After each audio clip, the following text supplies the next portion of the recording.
Welcome to Marudhar online classes. Today our topic उपसर्ग in Hindi subject.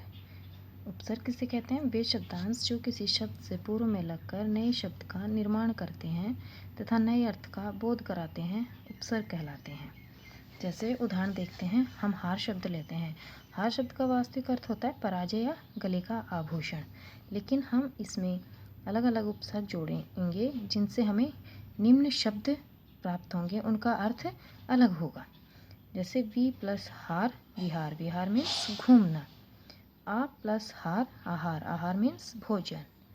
परि plus हार परिहार, परिहार means छोड़ना। प्र प्लस हार प्रहार, प्रहार मीन्स आक्रमण। इसी तरह दूसरा उदाहरण देखते हैं, धान शब्द का लेते हैं। धान का वास्तविक अर्थ होता है अन्न या चावल, लेकिन इसमें अलग अलग उपसर्ग जोड़ने पर हमें अलग अलग शब्द प्राप्त होते हैं जिनके अर्थ भी भिन्न होते हैं। जैसे परि प्लस धान परिधान मीन्स वस्त्र।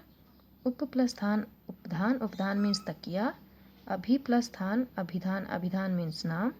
वि प्लस धान विधान, विधान मीन्स कानून। संस्कृत भाषा में 22 उपसर्ग होते हैं।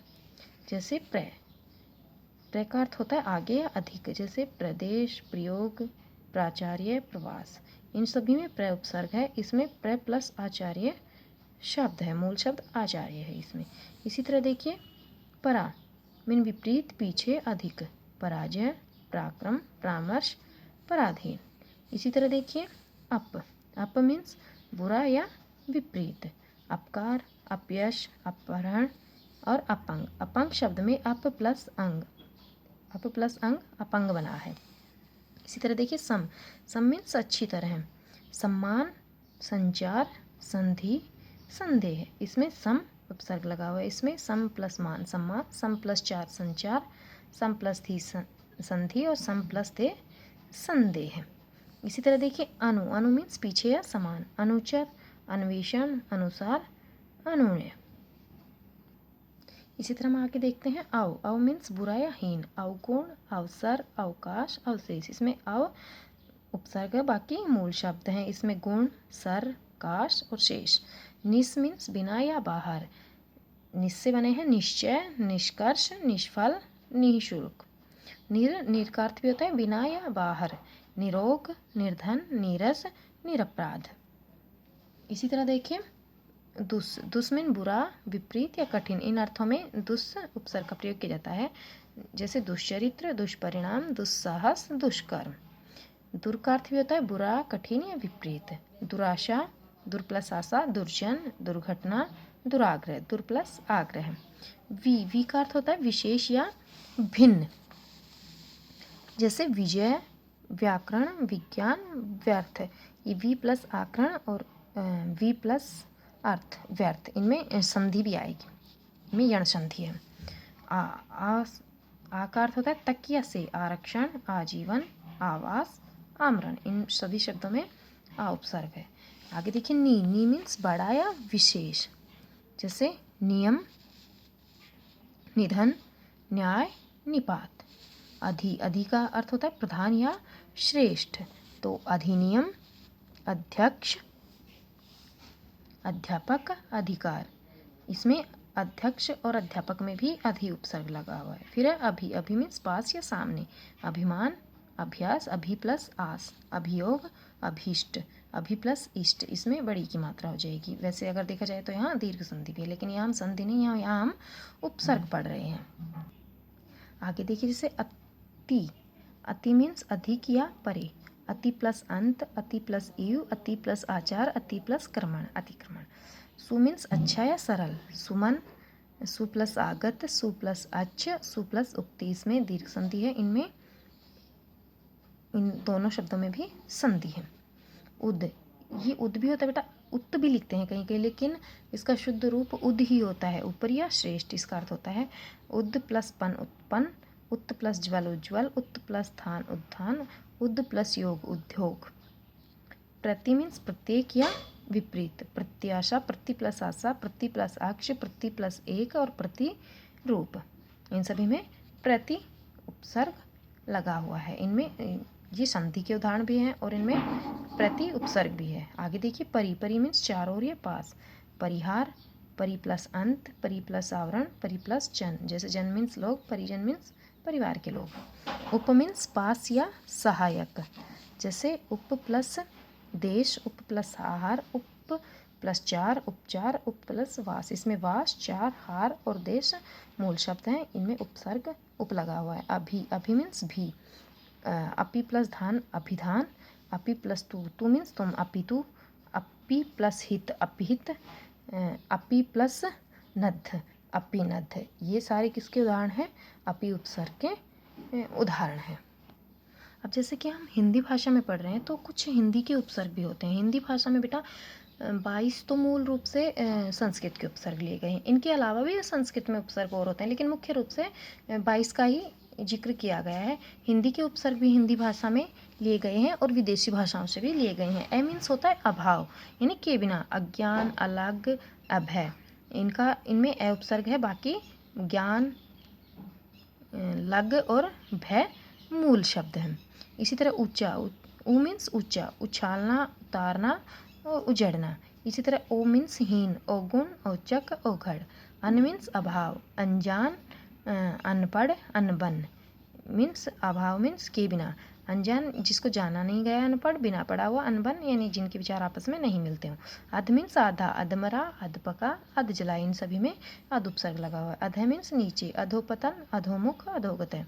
उन मीन्स एक कम, जिसमें से एक की गिनती कम हो, जैसे 19, 29, 49। इनमें से एक की गिनती कम है, किसमें से?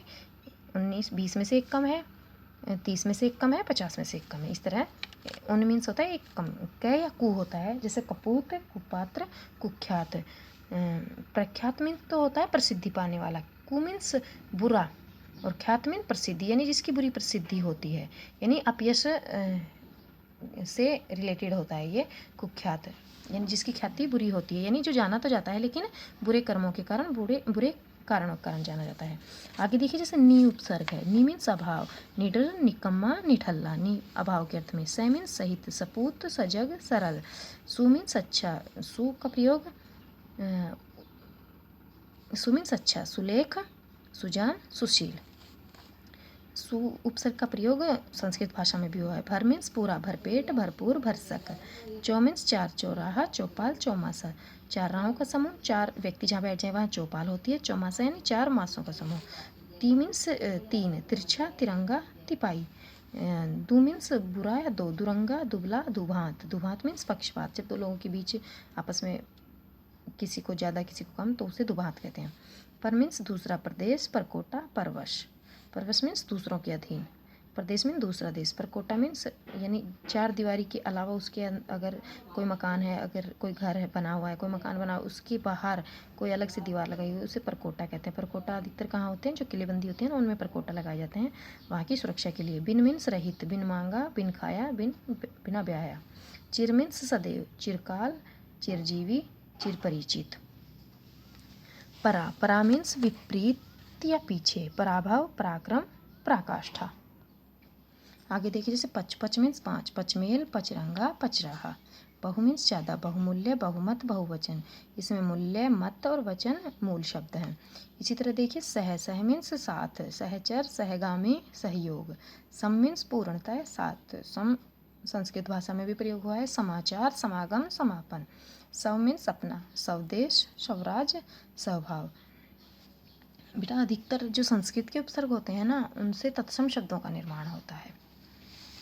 विदेशी उपसर्ग देखिए जो अनेक भाषाओं से हिंदी में आ गए हैं या हिंदी द्वारा ग्रहण कर लिए गए हैं। देखिए इसमें बे मीन्स रहित, बेघर, बेदर्द, बेवजह। दर में, दर का अर्थ होता है में, दरअसल, दरबार, दरखास्त। बा मीन्स सहित, बाकायदा, बाइज्जत, बाअदब। कम, अल्प, कमजोर, कम वक्त, कमसीन। ला मीन्स परे या बिना, जैसे लापरवाह, ला इलाज, लावारिश। ना मीन्स नहीं, नापसंद, नाकाम, नालायक। हर मीन्स प्रत्येक, हरदम, हर वक्त, हर रोज, यानी हमेशा। खुश, श्रेष्ठ। खुश का अर्थ होता है श्रेष्ठ। ये विदेशी भाषा के उपसर्ग हैं। खुशहाल, खुशबू, खुशखबरी। अब इसमें खुश उपसर्ग है, बू मूल शब्द है। बू मीन्स होता है गंध।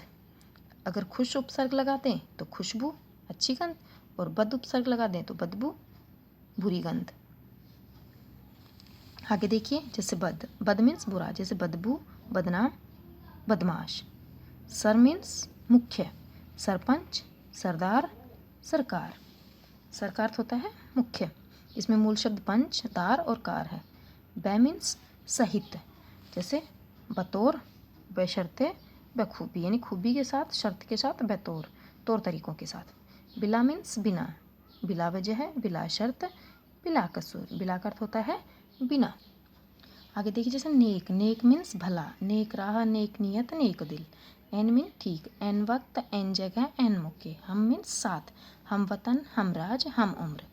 इनमें यानी धनात्मक प्लस का निशान लगाने की आवश्यकता नहीं है। ये संधि नियम यहाँ उपसर्ग पढ़ रहे हैं, ये मैंने आपको बेसिक नॉलेज के लिए बताया है। अल मीन्स निश्चित, अलगर्ज, अलविदा, अलबत्ता। गैर मीन रहित या भिन्न, गैर हाजिर, गैर मर्द, गैर कानूनी। बर मीन ऊपर या पर, बर्बाद, बर्दाश्त, बरकरार। हेड मीन्स प्रमुख, headmaster, head office, head boy. ये अंग्रेजी भाषा के उपसर्ग हैं। हाफ मीन्स आधा, हाफ कमीज, हाफ टिकट, हाफ पैंट, यानी आधा कमीज, आधी टिकट, आधी पैंट।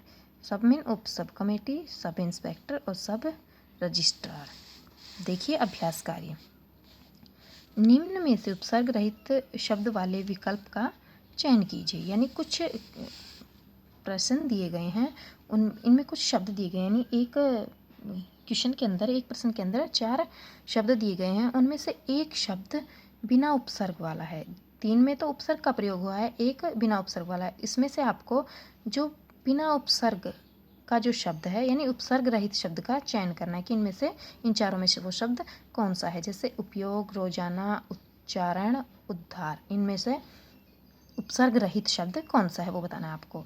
जैसे आगे देखिए, अनुकूल, लेखक, अवमूल्यन, दुर्घटना। इसी तरह अपव्यय, सुकृत, गौरव, पूर्वज। नेक्स्ट, निश्चय, निरोग, निष्पाप, निमित्त। Headmaster, sub committee, vice president, सब कुछ। नेक्स्ट है खुशबू, कमजोर, सरपंच, सर्वज्ञ। नेक्स्ट है चिरकाल, चिरायु, चिरंजीव, चीर। नेक्स्ट क्वेश्चन देखिए, अपी उपसर्ग से 2 शब्दों का निर्माण करें, यानी अपी उपसर्ग से हमें 2 शब्दों का निर्माण करना है। अन्वेती व अवशेष शब्द में से उपसर्ग को अलग करें, इनमें से हमें उपसर्ग अलग करने हैं। सवलभ व स्वच्छ शब्द में कौन से उपसर्ग का प्रयोग हुआ है, यानी इन दोनों शब्दों में से हमें मूल शब्द और उपसर्ग अलग करके लिखना है। इसी तरह देखिए नेक्स्ट, अत्याचार व अतिक्रमण शब्दों में से उपसर्ग व मूल शब्द को अलग करें, यानी इन दोनों शब्दों में उपसर्ग कौन सा लगा हुआ है और मूल शब्द क्या है वो हमें अलग अलग करके लिखने हैं। नेक्स्ट देखिए, निम्न उपसर्गों से 2-2 शब्दों का निर्माण करें। जैसे कुछ उपसर्ग के शब्दांश दिए हुए हैं, उन शब्दांशों से हमें नए शब्द का निर्माण करना है। जैसे उद या उत, मुख्य रूप से शुद्ध तो उद ही होगा। उप, सम, भर और बे, इन उपसर्गों से हमें नए शब्दों का निर्माण करना है, यानी एक उपसर्ग से 2 शब्दों का निर्माण करना है। इनके अलावा भी उपसर्ग और होते हैं, लेकिन हमने यहाँ मुख्य रूप से उदाहरण के तौर पर ये उपसर्ग पढ़े हैं।